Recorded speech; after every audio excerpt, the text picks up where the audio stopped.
I accompanied my best friend Lin King to her prenatal checkup at the hospital. I was only there to carry her bag, hand her water, and keep her company. But I never expected to be dragged into such a ridiculous and dramatic mess in just half an hour.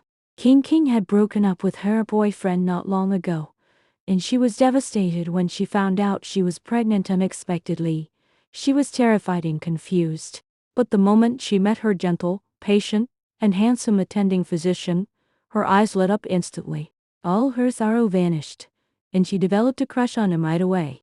To hide her pregnancy and use the checkups as an excuse to see the doctor more often, she lied without blinking an eye in front of the medical staff. I was the one who was pregnant, and she was just accompanying her friend. I froze on the spot, completely dumbfounded. Before I could refute, King squeezed my arm tightly and signaled me desperately to go along with it. Looking at her pleading face, and with other people in the consulting room, I had no choice but to bite the bullet and take on this sudden scandal.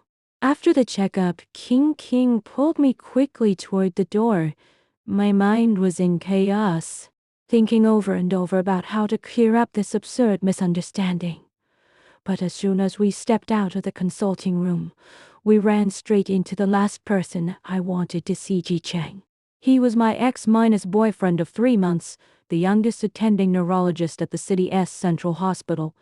He stood in the obstetrics hallway in his clean, crisp white coat, tall and cold-looking, completely out of place among the expectant mothers. I froze immediately, my heart sinking sharply. Why was he here? What was a neurologist doing wandering around the obstetrics department? Ji Cheng clearly didn't expect to run into me either. A brief look of surprise flashed across his indifferent face. His gaze slowly moved down to my flat stomach, paused for a few seconds, then lifted back to me, still calm. No shock, no anger, not even the slightest flicker of emotion. Then he asked nothing, said nothing, calmly looked away, and turned to leave, as distant and aloof as a complete stranger. I stared at his decisive back, feeling sour and heavy-hearted. So, after 3 months apart, he really didn't care about me at all. Even when he thought I was pregnant, he could remain completely unmoved. But I never could have guessed that this was just an act. That night, after taking a shower and lying in bed, I picked up my phone and suddenly saw a string of unread WeChat messages.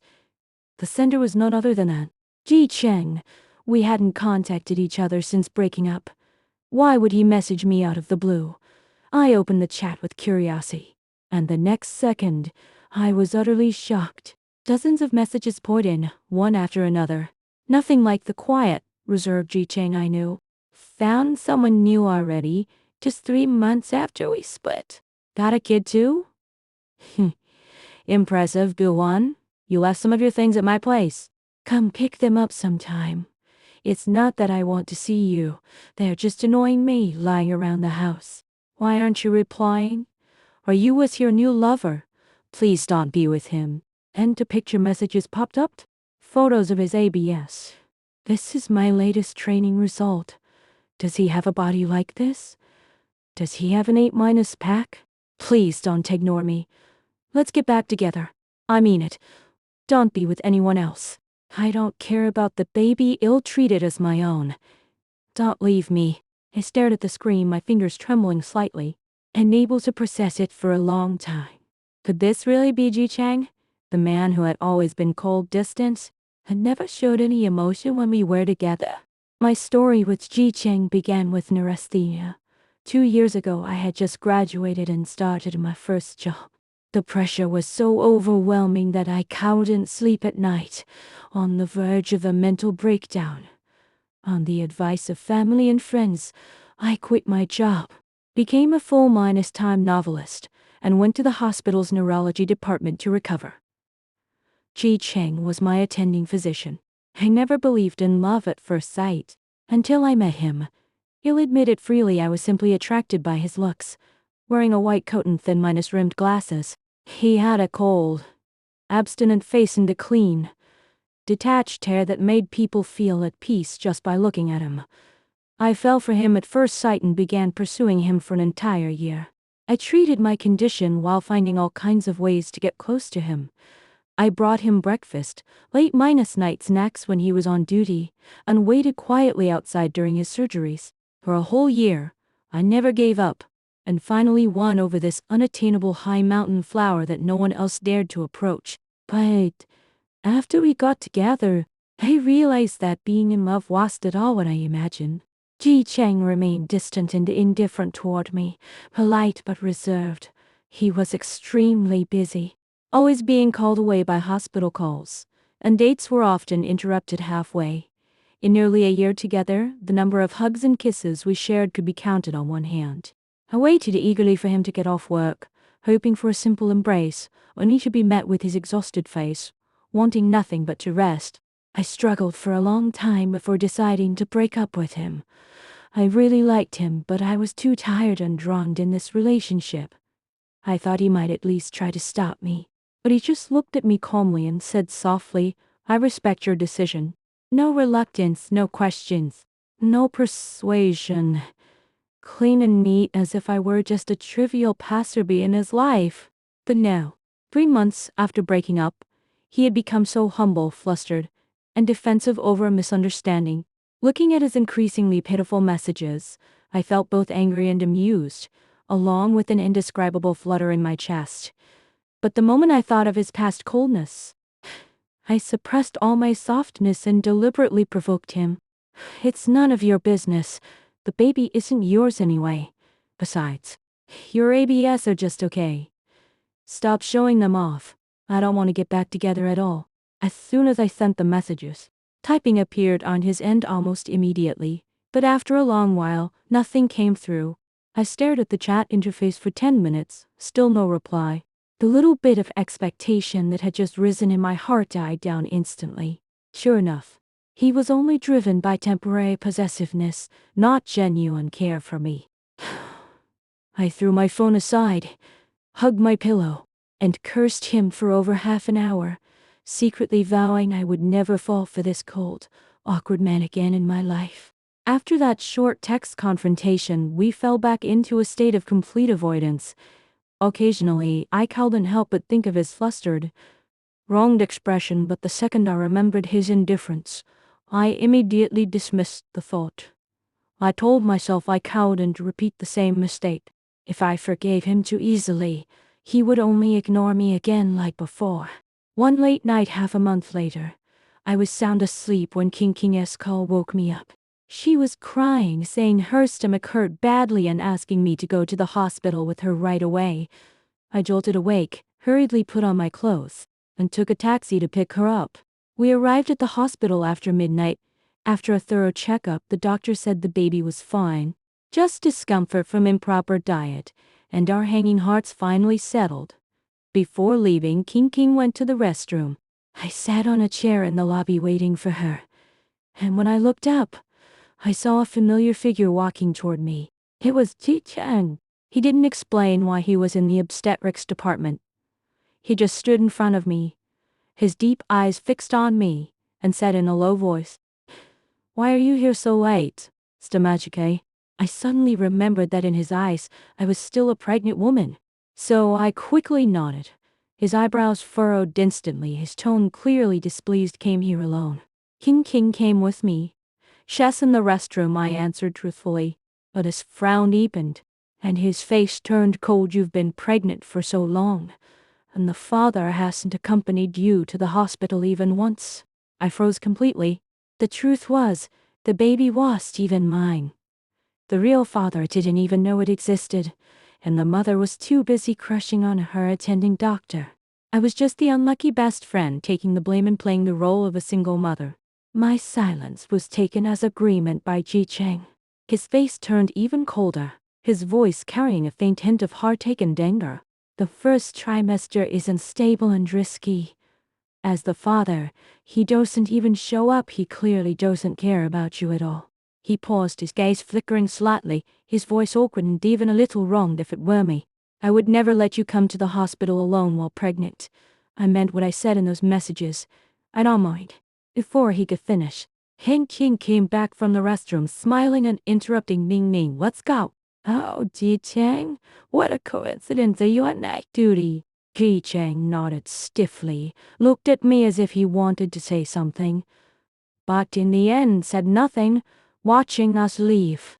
On the way home, I received another message from Ji Chang. I didn't finish what I was saying. I don't care who the father is. I'll treat the baby as my own. I stared at the message, mixed emotions swirling inside me. I wished more than anything that he would say I like you. I can't bear to lose you, but all he replied was I don't want you to struggle alone. One sentence extinguished all my hope. I replied coldly, don't worry about me. I'm doing fine. I suffered from insomnia that night. Ji Cheng's round, broken expression played over and over in my head, along with memories of his cold, distant attitude when we were together.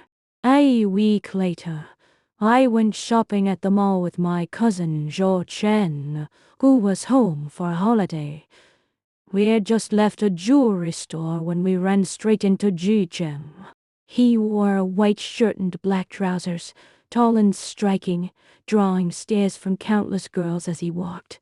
In his hand was a box of macarons, my favorite dessert, and his most uncharacteristic little hobby that clashed with his cold image. He froze for a moment when he saw me, then his gaze fell on the hand Chen and I were holding. His face darkened instantly, his eyes obscure. We exchanged a brief greeting, still upset over our earlier argument. I didn't stay long and pulled Chen away. I had no idea that he had mistaken my cousin for my new boyfriend, the father of the baby in his mind. That night, after sending Chen back to school, I walked home alone.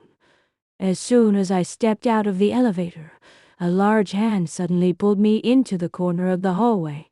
I nearly screamed in fright, but the sound died in my throat when I saw it was Ji Chang. What are you doing? Are you crazy? I was angry and scared. He said nothing.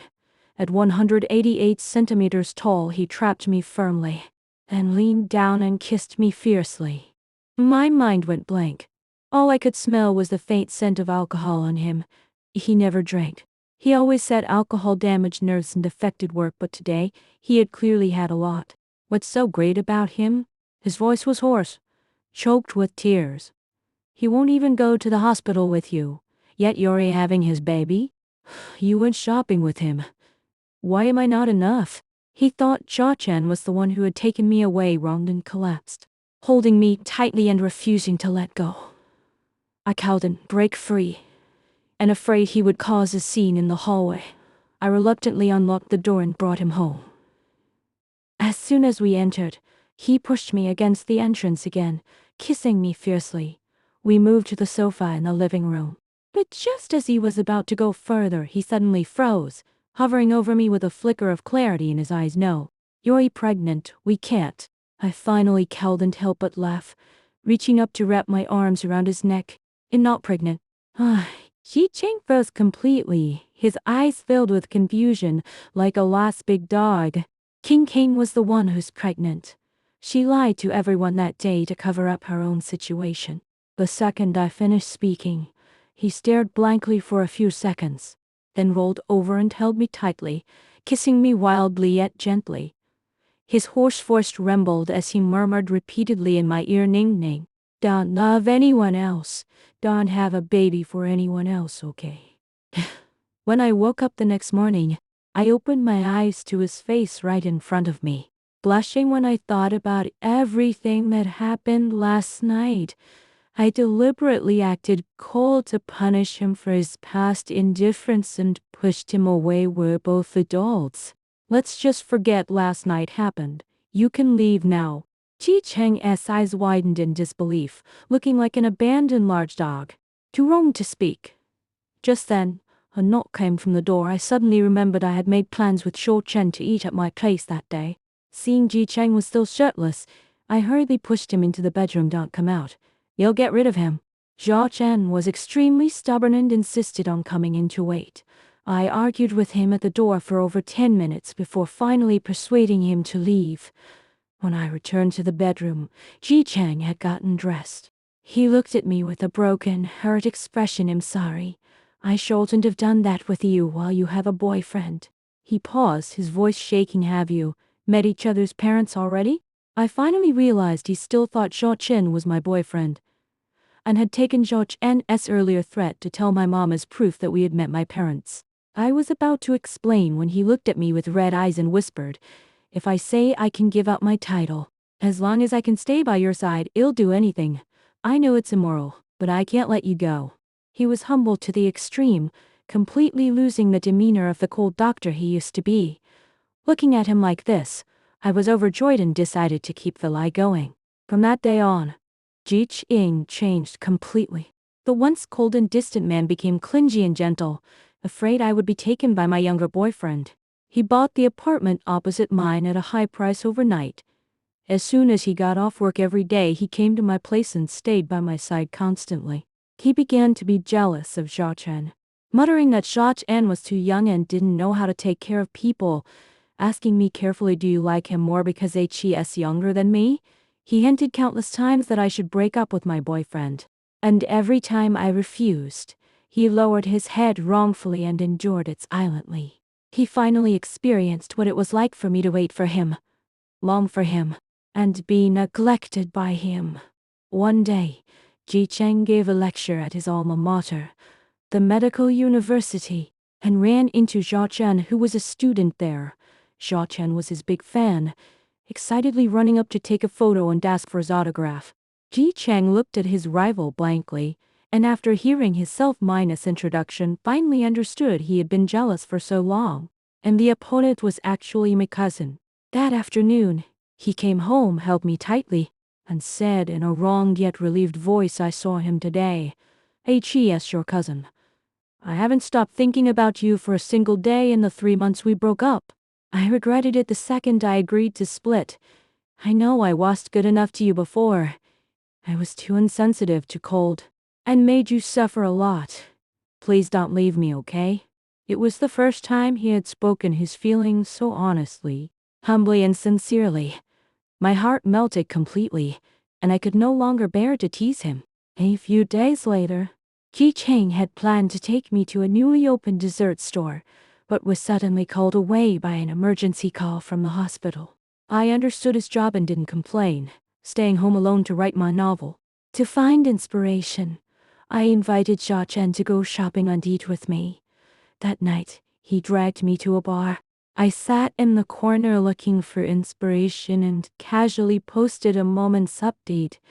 When Ji Cheng saw it, he immediately left his hospital work and rushed to find me like crazy. He burst into the bar, saw me with Zhao Chen, his eyes turned red instantly. Ignoring the stares of the people around, he grabbed my hand and pulled me outside. By the roadside, he let go of me, lowered his head, and looked like a child who had done something wrong. "I'm sorry, I was too impulsive just now." I was both angry and amused, and finally told him everything about the misunderstanding clearly. After listening, Ji Cheng froze for a long time, then held me tightly as if wanting to merge me into his bones. All the awkwardness, misunderstandings, and cold wars finally ended completely at this moment. We officially got back together. This time Ji Cheng became a completely different person. He was no longer cold or distant, giving me all his tenderness, preference, and patience. He wanted to stick by my side 24 hours a day. No matter how busy he was, he made time for me, never letting me wait alone again. Not long after, he directly took me to his parents' house. Smiling, "Now you've met my family. If I ever make you unhappy, you'll have people to back you up." I glared at him reproachfully, but my heart was bursting with sweetness. Meanwhile, King also got her own happy ending. Her ex-boyfriend found out about her pregnancy, regretted it deeply, and begged to reconcile, crying. I gave her advice. "Watching the fun, you can get back together, but keep him waiting for a while. Don't forgive him too easily." As soon as I finished speaking, a strong arm wrapped around my waist. Ji Cheng hugged me from behind, his chin resting on my shoulder, his voice carrying a dangerous smile. "Oh, keep him waiting? Don't forgive easily?" I fell silent instantly. Apparently, this grudge-holding doctor not only wanted to settle old scores with me, but also add this teaching my best friend incident to the list. After going around in circles, we finally didn't miss each other. The once unreachable, ice minus cold high mountain flower had finally melted for me, and only me.